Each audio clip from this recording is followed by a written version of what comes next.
Assalamualaikum warahmatullahi wabarakatuh. Kami dari Grup 7 akan mempresentasikan proyek tentang revitalisasi air or gas breather dengan melakukan fabrikasi air or gas breather pada pompa-pompa sentrifugal di unit HVU CDL PT Kilang Pertamina International RU3 Pelaju. Next. Di bab 1, pendahuluan, gas breather memiliki fungsi vital dalam sistem pelumasan dan ventilasi pompa. Alat ini memungkinkan udara masuk untuk menyeimbangkan tekanan dengan atmosfer luar, serta menjaga kontaminasi debu atau partikel ke dalam sistem pelumas. Dengan demikian, gas breather menjaga kualitas pelumas yang penting untuk efisiensi dan umur panjang pompa. Next.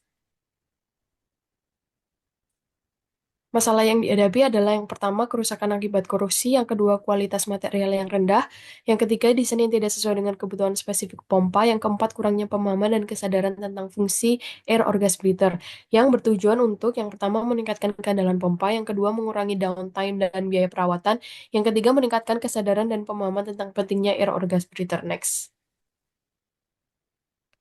Ruang lingkup proyek yang akan kami implementasikan adalah di eh, PT Kilang Pertamina International RU3 Pelaju di unit HVU CDL yang berada di Pelaju, Kota Palembang, Sumatera Selatan. Next.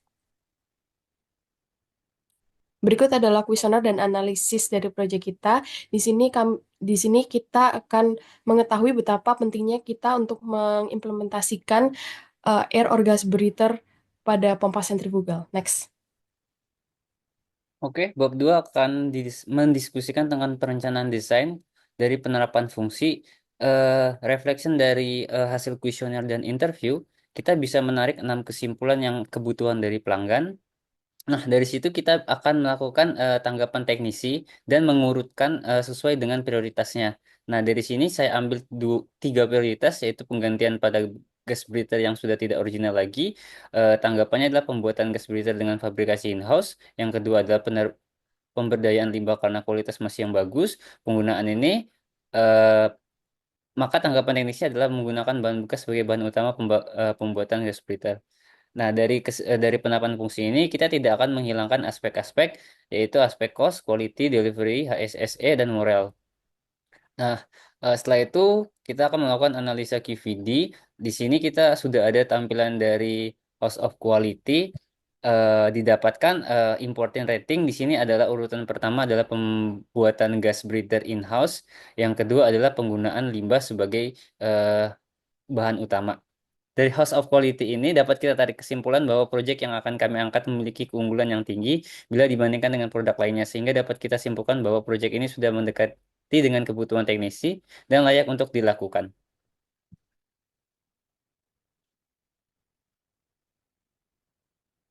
Selanjutnya bab 3 yaitu pemilihan desain dan gambar teknis. Eh, di sini bab 3 yaitu yang pertama adalah freehand sketching. Jadi ada beberapa sketch yang sudah kami buat, yaitu ada 5 sketch. Jadi setiap sketch itu memiliki fungsi yang sama, yaitu mencegah tekanan berlebih, yang kedua mencegah kevakuman, yang ketiga mengurangi kondensasi dan kelembaban, yang keempat menjaga kualitas pelumas, yang kelima mengurangi resiko kebocoran oli. Berikut adalah masing-masing sketch yang sudah kami buat. Yang pertama sketch 1 dapat dilihat di gambar. Lanjut, ini untuk sketch kedua. Next, ini adalah untuk sketch ketiga. Next, ini untuk sketch keempat. Next, ini untuk sketch kelima. Next. Selanjutnya kami lakukan pemilihan desain dengan metode aditif tabular. Ada beberapa parameter yang kami buat. Yang pertama adalah efektif dalam menyeimbangkan tekanan. Yang kedua adalah kemampuan menahan kondensasi. Yang ketiga ketahanan dan kebutuhan perawatan. Yang keempat kemampuan menyaring kontaminan. Yang kelima adalah tingkat kesulitan dalam fabrikasi. Nah, dari beberapa parameter ini sudah kami lakukan penilaian terhadap sketch-sketch tersebut. Akhirnya kami simpulkan bahwa yang kami ambil adalah sketch 1 karena memiliki poin paling tinggi. Next. Berikut adalah model 3D dari gas breather yang kami buat. Next.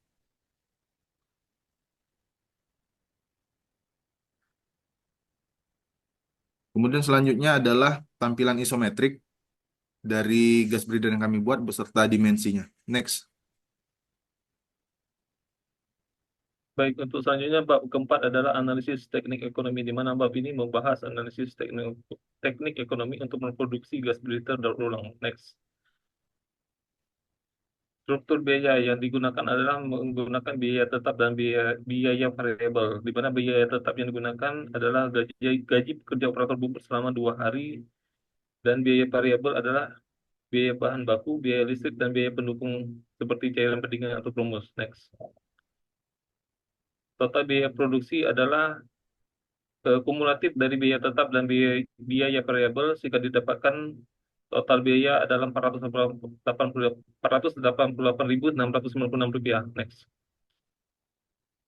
Harga produk per unit adalah 69.813. Next.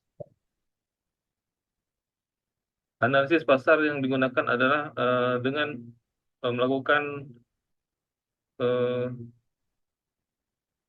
pemantauan terhadap pertumbuhan industri, kemudian teknologi dan inovasi, kompetisi pasar, dan regulasi lingkungan yang ada.